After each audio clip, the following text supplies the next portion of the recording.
अस्सलाम वालेकुम। आज का हमारा क्वेश्चन जो है चैप्टर हमारा 10 ही है। इसका तकरीबन हम एंड पे हैं। कायदे आज़म वाला, उसमें एक क्वेश्चन है हमारा, right composition on Quaid Azam as father of the nation. अब हमने ये सारा कुछ जो है कायदे आज़म के बारे में ये पढ़ा हुआ है और इन्होंने हमें कहा है कि ये वाला टॉपिक जो है इसको सेंटेंस को आप इस्तेमाल करें, उसका टाइटल यानी क्या करने के लिए कि हम इसके ऊपर हम जो है वो ऐसे लिखें। कॉम्पोजिशन है ऐसे, छोटा सा ऐसे कह लें, छोटा सा कॉम्पोजिशन कह लें, पैराग्राफ्स की सूरत में कह लें, या छोटा सा राइटिंग पीस जो है वो कह लें। और हमने उसका टाइटल जो देना है वो देना है Quaid Azam as a great politician. कायदे आज़म एक अच्छे पॉलिटिशियन थे। और उसमें सपोर्टिंग डिटेल्स हमें क्या उन्होंने कहा है कि क्या क्या ऐड करना है कि उनकी वेल एजुकेटेड, उन बहुत अच्छी तालीम याफ्ता थे, डेडिकेटेड एंड हार्ड वर्किंग, बहुत ज़्यादा वो जो थे वो मेहनत करने वाले थे और डेडिकेटेड थे, कन्विंसिंग एंड ट्रूथफुल। उन्होंने बड़े तरीके से जो है वो हिंदू मुसलमानों की यूनिटी पहले करवाई, फिर मुसलमानों के लिए बहुत काम किया, बहुत सच्चे थे, फिर पहले गवर्नर जनरल पाकिस्तान के बने। और उसके बाद उन्होंने कहा है कि लास्ट पैराग्राफ, कंड्यूसिंग पैराग्राफ, जिसको के एंड वाला पैराग्राफ कहते हैं, कंक्लूडिंग भी कह सकते हैं, कंड्यूसिंग भी कह सकते हैं, कि कायदे आज़म के sum up Quaid's golden principles of life, कि उनकी ज़िंदगी में उन्होंने जो अच्छी अच्छी बातें की, उनके जो सुनहरी असूल थे या उनके सुनहरी अल्फाज थे, उनके बारे में लिखें। तो टॉपिक है हमारा कायदे Azam as a great politician. अब ये सारी बातें वही हैं जो हमने लेटर उसमें हमने अपने चैप्टर में पढ़ी हुई हैं। वो मैं आपको बता देती हूँ कि किस तरीके से हमने लिखा है। Quaid Azam was born on 25th December 1876 in Karachi. He passed his matriculation examination at the age of 16 and then joined Lincoln's Inn to study law. अब ये किस चीज़ के बारे में हो गया? ये दो लाइन्स हमारी किस चीज़ के बारे में हो गई? पैदा तो वो हुए, शुरू तो हमने करना है, ओपनिंग पैराग्राफ तो होना चाहिए, ओपनिंग लाइन। उसके बाद हमारी वेल एजुकेशन जो है वो इन दो लाइनों से पता चल गई। उसके बाद he entered in politics in 1905. He joined Muslim League in 1913. He united the scattered Muslims of Indo-Pak subcontinent. अब ये क्या हुआ? ये शो करता है dedication, hard work, convincing and truthful. ये लाइन या ये वाली कह सकते हैं, कन्विंसिंग एंड ट्रूथफुल। ये वाली लाइन हमें यहाँ से पता चलती है और हार्ड वर्क का भी अंदाजा होता है। और हार्ड वर्क का और आगे का अंदाजा होता है आगे। He led the Pakistan movement with great wisdom and intelligence. He became the first Governor General of Pakistan and worked day and night to make Pakistan great and strong. तो हमने उसके साथ इसलिए इसको लिंक किया कि great wisdom और intelligence उन्होंने दिखाई, यानी dedication, convincing, truthful, hardworking, and he became the first Governor General of Pakistan. जो यहाँ पे बात हो रही वो हमने यहाँ कर दी है।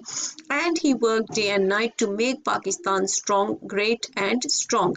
He is the father of the nation. He passed away on 11th September 1948. He passed away on 11th September 1948. वो हमने एक ख़त्म में करना होता है ना, कि हमने बताना होता है कि उसके बाद उनकी वफ़ात जो है 1948 में हुई। He has left us with many golden principles and all of them stress on hard work and education.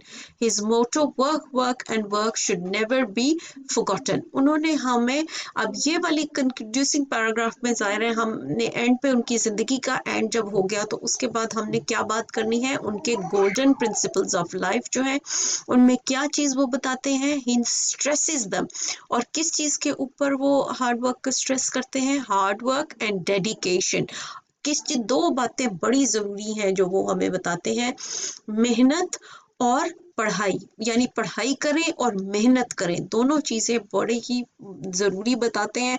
His motto, work, work and work should never be forgotten. उनका जो मोटो जो बार बार हमें हमारे लेसन में भी बताया गया है, काम काम और काम को हमें कभी भी भूलना नहीं चाहिए। अच्छा, अगर आप और चाहें तो इसमें और ऐड क्या कर सकते हैं, आप ये भी लिख सकते हैं कि यूनिटी, फेथ, डिसिप्लिन, और his golden words of unity, faith, discipline can be remembered forever for the progress of our lives and for the nation, वो भी ऐड अगर आप करना चाहें, वो आपकी मर्जी है लिखना, लेकिन चूंकि इन्होंने हमें ये आउटलाइन दी है तो इसके मुताबिक इतना ही लिखना जो है वो काफ़ी है। और ये सारी लाइनें, ये जो सारा कुछ हमने यहाँ पे पढ़ा है, ये आपको पहले ही आता है, आपको पता है, क्योंकि हमने ये बार बार जो है यहाँ ये लाइनें जो है वो हमने पढ़ी हुई हैं। और ये आपका जो है कॉम्पोजिशन बन गया, क्या इस्तेमाल करते हुए, ये लाइनें इस्तेमाल करते हुए, ये पॉइंट्स इस्तेमाल करते हुए, टॉपिक सेंटेंस हमने यहाँ पे लिख लिया। उसके बाद 1 2 3 4 पॉइंट्स थे, ये हमने यहाँ पे लिख लिए। एक पॉइंट है जो कि वेल एजुकेशन का है, फिर हमारा है डेडिकेशन हार्ड वर्क का है, फिर हमारा कन्विंसिंग ट्रूथफुल इसमें आ गया, और फर्स्ट गवर्नर जनरल जो है वो भी हमने यहाँ पे जिक्र कर दिया। और उसके बाद आखिरी पैराग्राफ या आखिरी 1 2 लाइनें जो है वो क्या है, गोल्डन प्रिंसिपल्स कायद के जो है वो हमने यहाँ पे ऐड कर दिए। तो एक दफ़ा हम इसको फिर पढ़ लेते हैं और इसको हम देख लेते हैं कि कॉम्पोजिशन कैसे बनता है। तो टॉपिक हमारा है Quaid Azam as a great politician. कायदे आज़म was born on 25th December 1876 in Karachi. He passed his matriculation examination at the age of 16 and then joined Lincoln's Inn to study law in London, भी लिख सकते हैं अगर आप चाहें। He entered in politics in 1905. He joined Muslim League in 1913. He united the scattered Muslims of Indo-Pak subcontinent. He led the Pakistan movement with great wisdom and intelligence. He became the first Governor General of Pakistan and worked day and night to make Pakistan great and strong. He is a father of the nation. He passed away on 11th September 1948. He has left us with many golden principles, and all of them stress on hard work and education. His motto, work, work, and work should never be forgotten. तो ये आपका composition बन गया, जो हमें outline दी जाती है जब भी आपने कोई पैराग्राफ या कॉम्पोजिशन लिखना हो। तो उसका जैसे ये एक माइंड मैप है, हमने जैसे पढ़ा था कि कोई भी एक माइंड मैप ले लें, तो उसको यूज़ करते हुए हमने ऐसे लिख लिया है। तो आज के लिए अल्लाह हाफिज़।